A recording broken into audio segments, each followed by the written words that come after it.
At Coach Norman Miguel, balik NU Lady Bulldogs para sa nalalapit na Season 89 ng UAAP. Tunghayan ng Balitang Sports ni JB Gabiola. At dumako naman tayo sa mundo ng sports.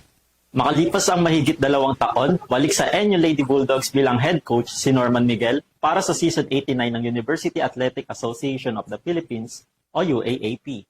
Target ng NU Lady Bulldogs na maiuwi ang kampyonato ngayong taon para sa women's volleyball season. Balik si Miguel para sa kanyang pang-apat na pagganap bilang head coach mula sa kanyang mga naunang pagtakbo noong UAAP Season 81 at 82. Pinangunahan niya ang Bulldogs tungo sa tagumpay noong Season 86. Nagibabaw ang Lady Bulldogs noong Season 86 nang walisin nila ang USA Golden Tigresses sa kampyonato, kung saan hinirang si Bella Belen bilang MVP at si Alyssa Solomon naman bilang Finals MVP.